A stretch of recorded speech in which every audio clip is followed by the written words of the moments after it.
La route est juste au bord de l'herbu. Et le loup était là, juste en face.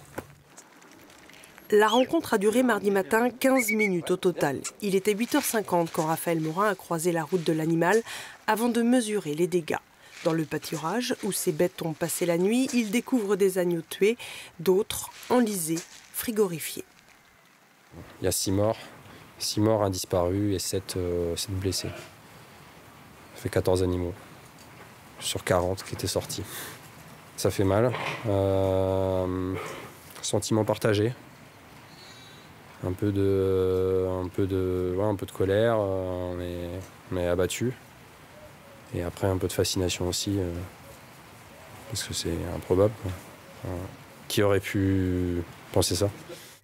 L'animal a été observé cette nuit-là dans 2 autres communes normandes autour de Séaux où il s'est aussi attaqué à des troupeaux.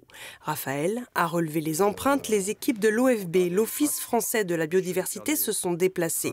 Leurs analyses permettront d'établir s'il s'agit bien d'un loup, ce qui interpelle déjà beaucoup. Ici, en baie du Mont-Saint-Michel, ça n'a pas l'air d'être son milieu. Il y a beaucoup d'habitations, il y a un réseau routier qui est quand même très développé.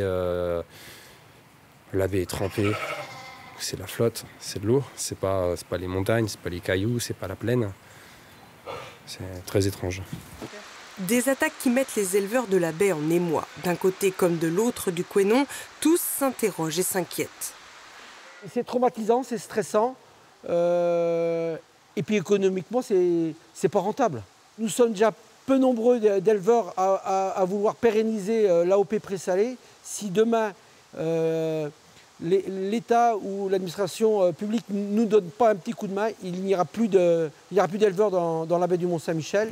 Bretons et Normands, près de 40 éleveurs d'agneaux de présalé exercent dans cette baie où pâturent près de 7000 animaux durant l'année.